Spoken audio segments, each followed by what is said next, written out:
It is officially harvest season on our homestead. Our goal is to produce enough homegrown produce and meat to last us for an entire year. The garden harvests are slowly amping up. Michelle has loads of cucumbers, summer squash, green beans, herbs, and peppers coming in from the garden that she's been canning, freezing, and drying. Today we have some garden maintenance that needs to be tackled, some fall crops to get in the ground, some fun baking for the freezer, and I have a very important farm product that's ready to be processed and packed away in the freezer. Let's go.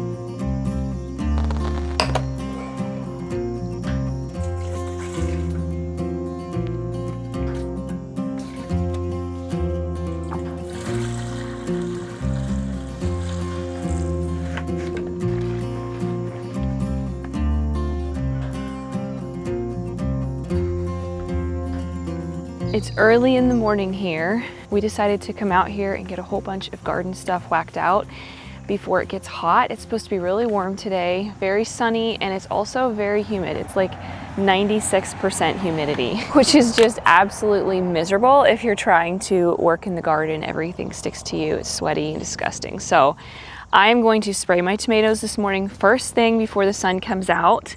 And then we're gonna get some other stuff done too. Ohio is normally very wet, and this summer is no exception to that. It's very soggy. It had been getting kind of dry and I was having to water a little bit, but now it's just like so wet again. Got thunderstorms almost every day. In a wet climate, tomato blight is just an issue. It's really hard to have, even if you have really good soil, it can be really hard to have blight-free tomatoes if it's really damp all the time. So to combat the blight, every single week, I never miss a week, every single week I spray my tomatoes with a mixture of Xerotol and liquid seaweed and a dash of like some kind of non-toxic dish soap. Xerotol is a spray that I get from Broiler Seed. You can also get it online. I've Googled it to see if it's available other places. It definitely is. And according to Broiler Seed, whom I do trust pretty far, they say that it is one of the safest fungicides, organic fungicides on the market. One of the main ingredients is peroxide. And then the other ingredient is an acid of some kind. It smells like reminiscent to vinegar. Although, just for the record, I do not recommend spraying vinegar on your tomato plants. I have people telling me I should be doing that. Sorry, it just goes against every gardening instinct. If you want to try it, go ahead, but I don't recommend it. When I spray my tomatoes, I always spray the ground underneath the tomatoes, and I really focus a lot on the bottom of the plant because that's always where the blight starts. I find that any kind of organic fungicide or spray of any kind is going to work better if you are spraying it before the problem gets really bad. So I like to just do maintenance. These look like they have basically zero fungus. There are just a couple yellow leaves on the bottom. And so I know that if I would just completely let these go, they would definitely get fungus. I don't worry too much. Like once they get this tall, I don't worry a ton about trying to get everything up top because that's not where fungus is a problem. But I really try to soak everything down along the ground. I also keep these pruned. You can see these stems here are bare. That's very intentional. I keep all of the stems and stuff off the ground because a lot of fungus is soil borne. This is also mulch. That's also going to help keep all of the fungus at bay. I don't personally have a ton of issues with pests on my tomatoes. In fact, I really don't think I have any. I did think that maybe I saw the marks of a hornworm way up in the top somewhere, but I'm not sure and I'm not worried about it because they never take over in my garden. I've been getting a lot of questions about hornworms. If you do have hornworm issues, one thing that a gardening friend of mine does is she takes a black light out to the garden at night and the hornworms will glow. That's a very easy way to find them is you just take the black light out, shine it all over your tomato plants and the worms will glow and you can just pick them off and give them to your chickens. Last year, I just had one cattle panel that I tied my tomatoes to. This year I did 2 and they are doing way better. I did make a mistake though. I planted my corn next to the tomatoes and I thought it was gonna be a decent distance and now they have grown together, which is super rough. It's very hard to get in there. Hopefully the sweet corn will be done by the time the tomatoes really need that sun to ripen.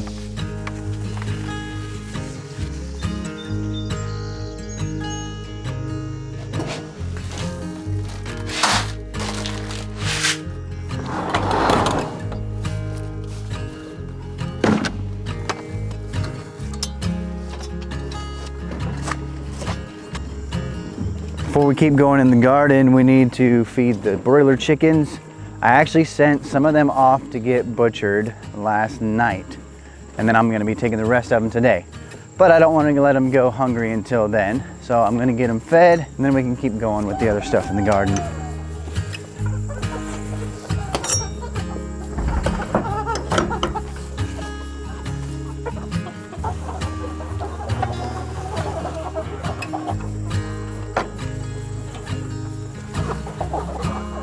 I get broiler chicks the same time as a friend of mine. We get them together because you can get a better deal if you get more at one time. But the place where we take them to get butchered then can't do all of them in one day. So I sent some of them with him yesterday evening to get butchered today with his, and then the rest of them I'll be taking this evening to get butchered tomorrow. So then I'll pick up the rest of them tomorrow evening. Altogether, we've got about 65 birds, and that should be just right about enough for our family for an entire year of chicken. We used to do about this same amount, but then we'd be able to sell some to people, but our family eats so much more food that 65 is about the right amount for an entire year. We actually just ran out of chicken not long ago, so it's really nice and exciting to be able to have these to put in our freezer to fill it up again.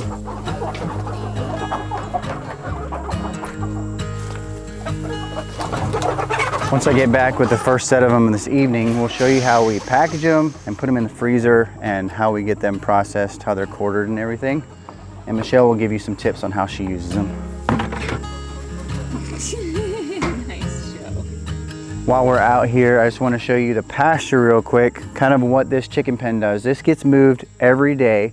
That's a 9x13 pen, and there's been like 65 chickens in there. And you can see where they have been really recently. Looks really brown and nasty and like it won't do very well.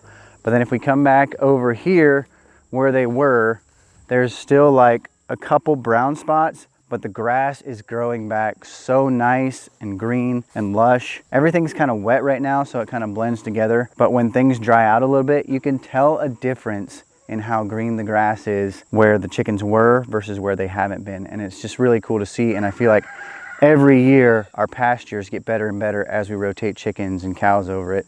The broilers are a lot more concentrated than the layers are. And so I feel like they do something a little bit different to the pasture, but all of it works together and it gets built up every year, and it's so cool to see.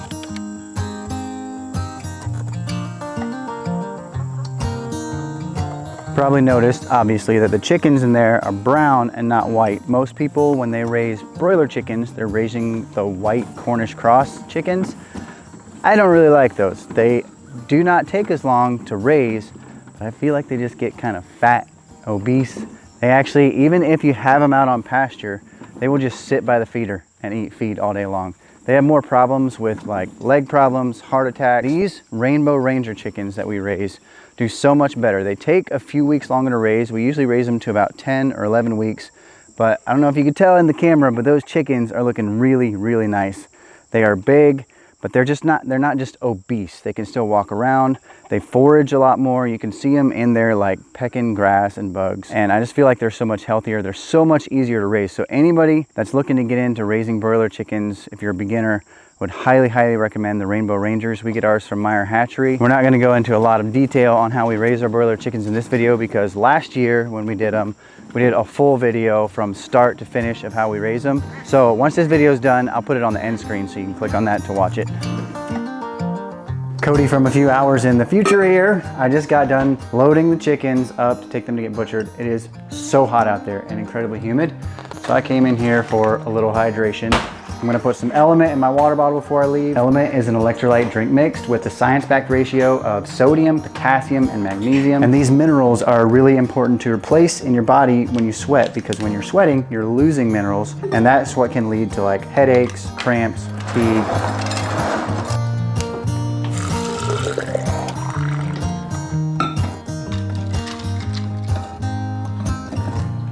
I love it that it's a really easy thing to take it just about anywhere since it's in these stick packs. Me and Izzy just recently went down to Georgia to do a little wakeboarding trip with some family I've got down there.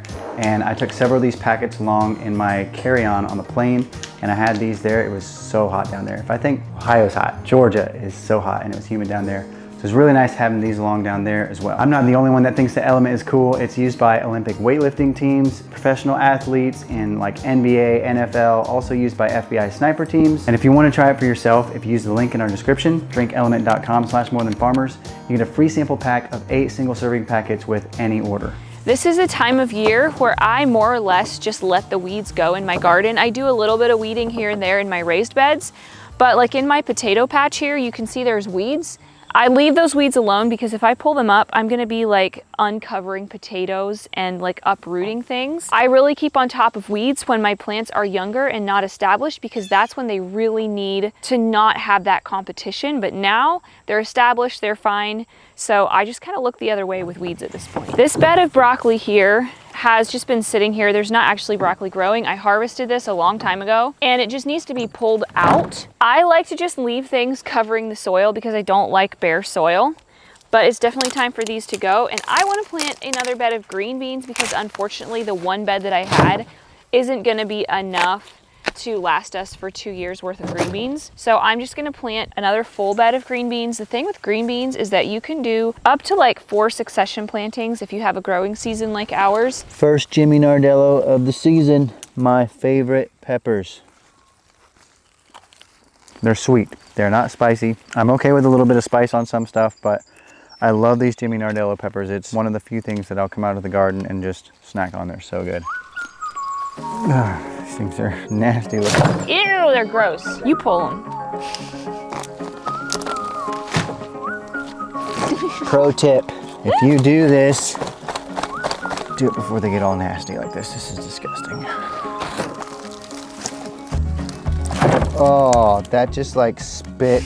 That's what I stuck my hand in. Oh my goodness, it just splattered all over my shorts and my leg. That's so gross. Oh, that's gross. The only thing worse than a broccoli plant covered in caterpillar poop is a wet broccoli plant covered in caterpillar poop.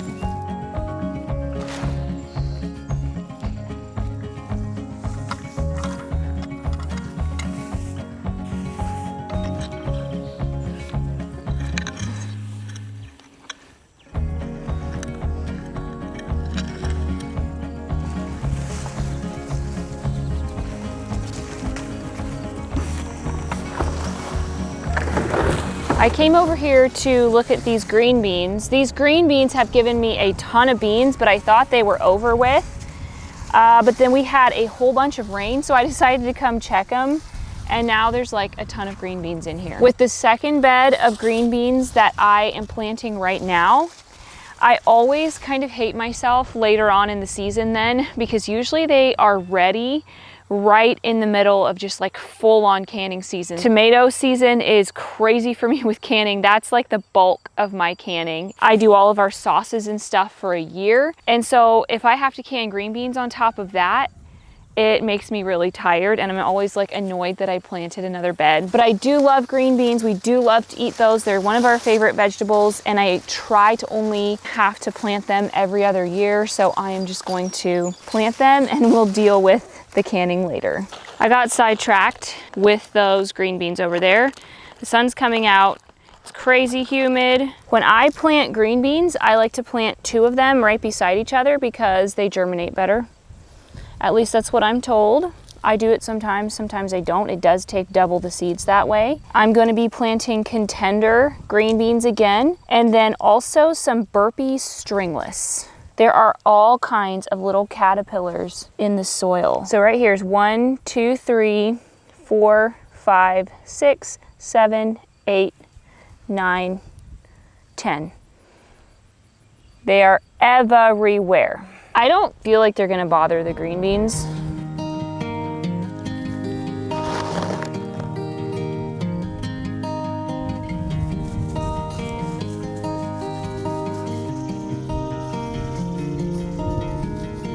Hi, duckies. This is how I made friends with my ducks last year. They love these things. Here, duckies. Here, duckies. In this bed over here, I'm going to plant some red beets. My kids don't love red beets. I think Cody, he's okay with them. I love them. I grew up on them. We ate them with butter and salt and they were so good. I just love a good salad with like roasted beets and goat cheese on top. Oh my goodness, it's so good. If there's any of you that do farmers market, I used to do succession plantings of red beets and they sold so well. A quick tip with planting radishes, they really need good soil contact. When you cover them, press it down like this. And also, no matter how carefully you space your red beets, you are going to have to thin them because each little seed has multiple seeds inside of it, however you want to say that are going to open up into more than one plant. So you're going to have to thin red beets no matter what. Cody pointed out that I said that I was planting radishes. I was actually planting red beets, but now I'm planting radishes. The kids really like radishes and they're great for salads and just snacking. I have an extra bed, I may as well.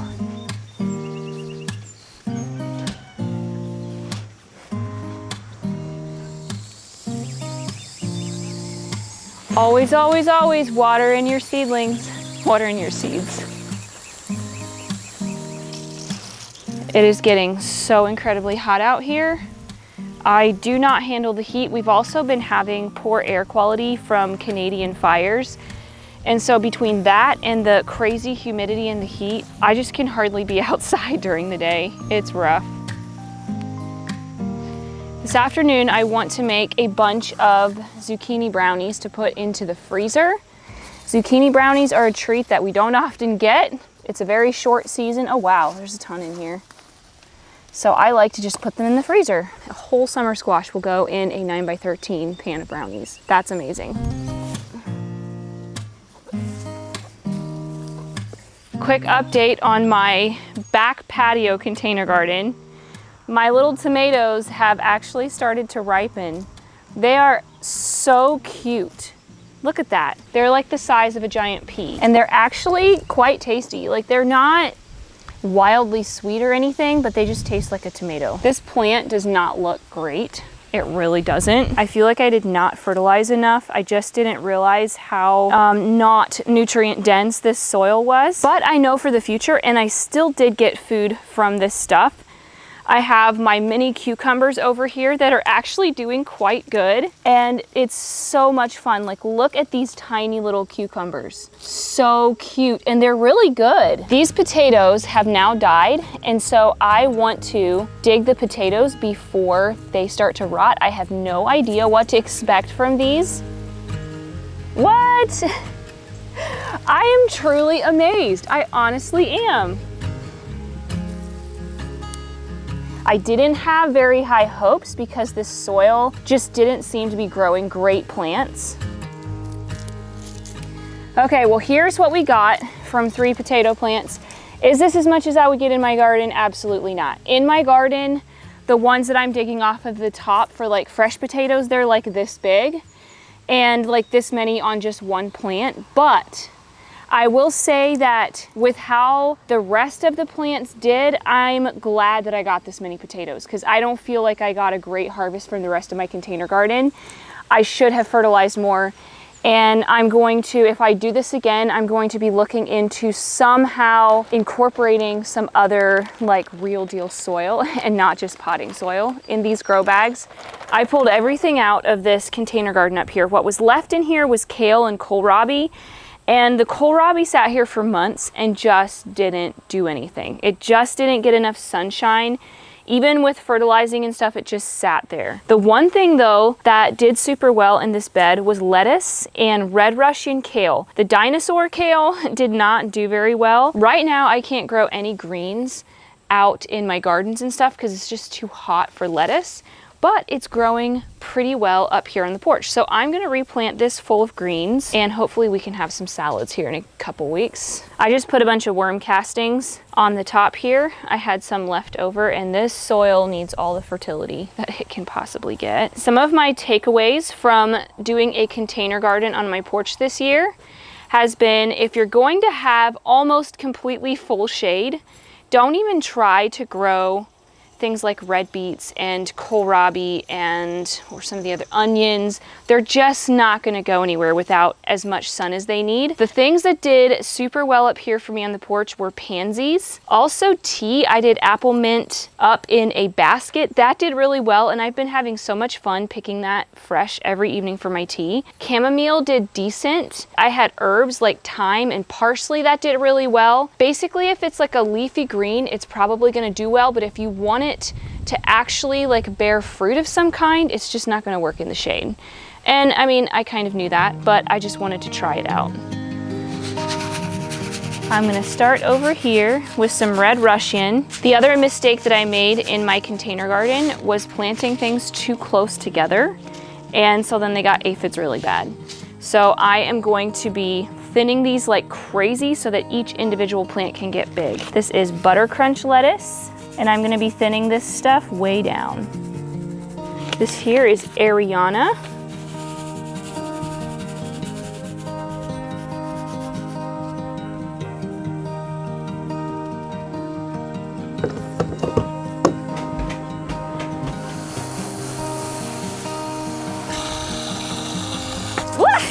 Sorry. A very cool hack that I figured out is if we are going on a little vacation or something, I just fill up a glass bottle, fill this up first, and then just quickly flip that over. That will keep everything nice and damp for quite a long time.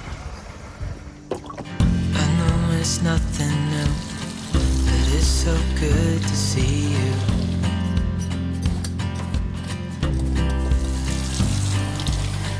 We do this every day, and I'm still so amazed by you.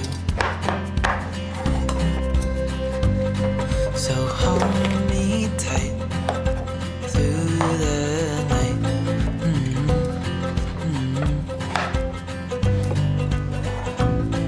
It's just us two, me and you.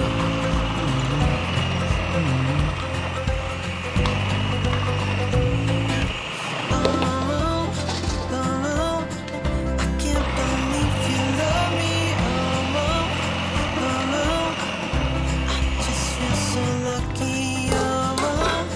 I have a ton of summer squash coming in from my garden right now. I plant the sunburst squash because for some reason those do not get bug eaten. They don't attract the squash beetles and the cucumber beetles the same as the others. They still do succumb to them like towards the end of the summer, but I get way more squash off of it than I would a normal zucchini plant. I already canned zucchini relish this year, which is another big thing that I do with sunburst squash. The kids do not love squash fried up. I love it, Cody loves it, but we can't get rid of much of it that way. So I'm gonna make 3 batches, like a triple batch of fudgy brownies this afternoon to put into the freezer. So each batch of, like each 9x13 of these zucchini brownies takes an entire squash. So it's like 3 cups of this squash.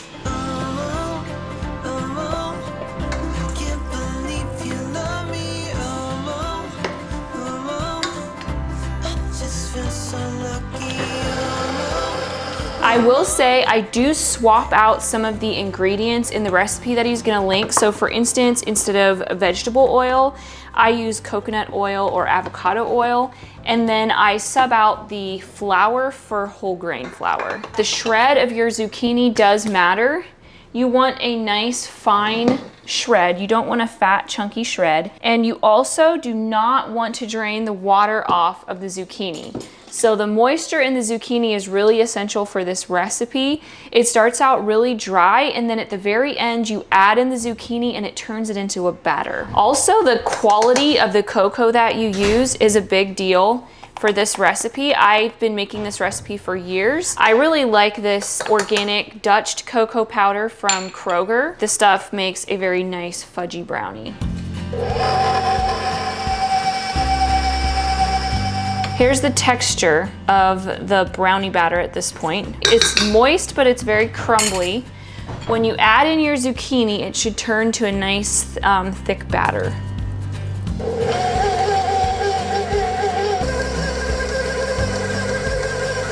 Some zucchinis are not quite as wet and juicy as others, so this is one of those recipes that if the batter is just too dry, you can see this batter is really nice and gloopy and thick. This is a beautiful batter. I added just a couple tablespoons of water because I grabbed zucchini off the top of the bowl and all the water from the zucchini had gone down to the bottom. So if your batter is too dry, add just a tiny bit of water, not too much. That way your bars won't turn out dry.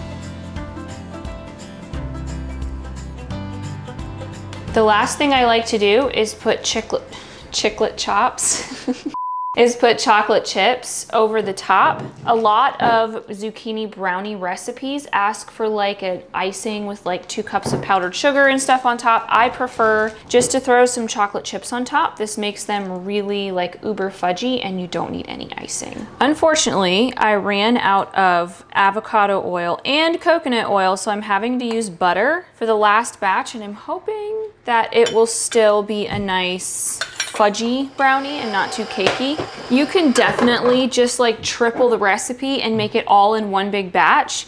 For some reason, I've just found that sometimes brownie recipes don't turn out as good if you triple them. I can't quite wrap my mind around it, but that's just how it is. And so I just decided to make them in 3 individual batches.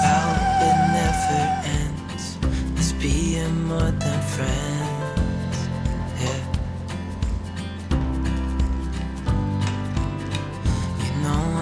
To stay every single day. I decided to do one more batch because I had just a little bit of shredded zucchini left over and I didn't know how else to use it up. So one more batch it is. We will definitely eat these all up later in the season.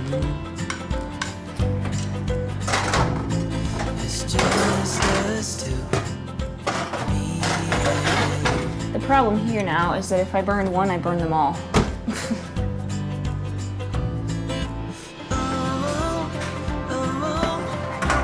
Last batch ready.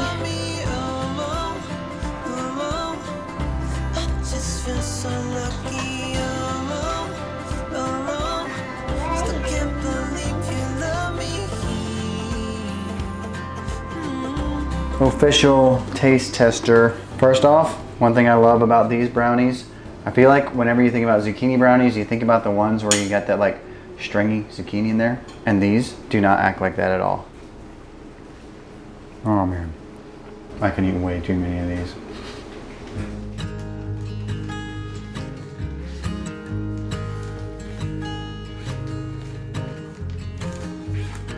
We've been raising our own meat chickens for 10 years now. I can hardly even remember what it was like buying chicken from the grocery store. There's been a few times since we started raising our own beef that we ran out, had to buy some from the store or from someone local, but we haven't done that yet with chicken. We did just run out of chicken not too long ago, but we knew we'd be getting more soon, so we've just been eating beef. Good quality chicken is hard to come by, and if you can find it, it's pretty expensive. It's one of our top priorities for being more self-sufficient, and it's a good place to start if you're wanting to grow more of your own food.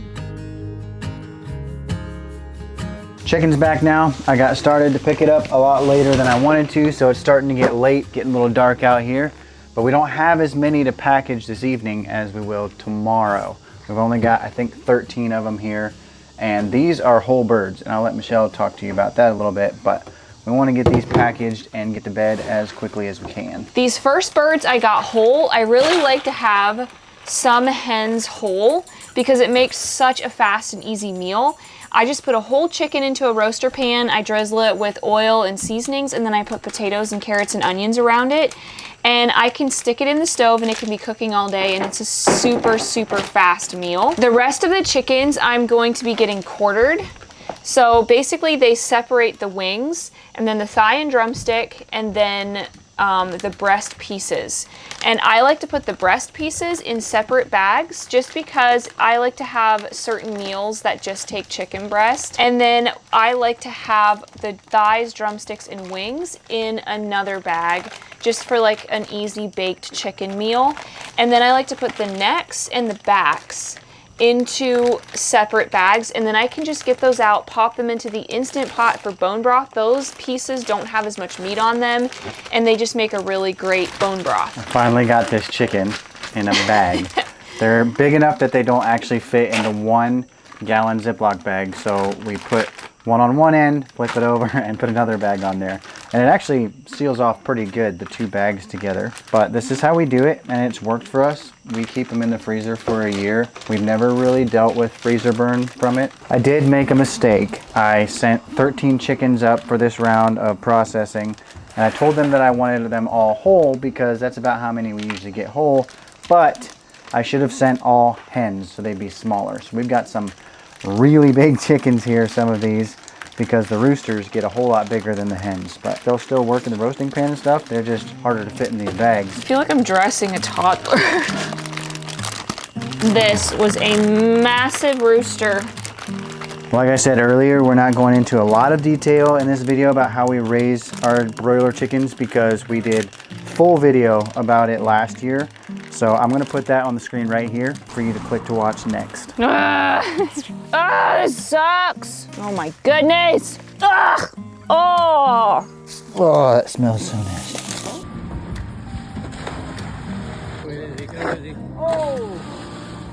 Claustrophobic with stuff in my fingernails. Whew.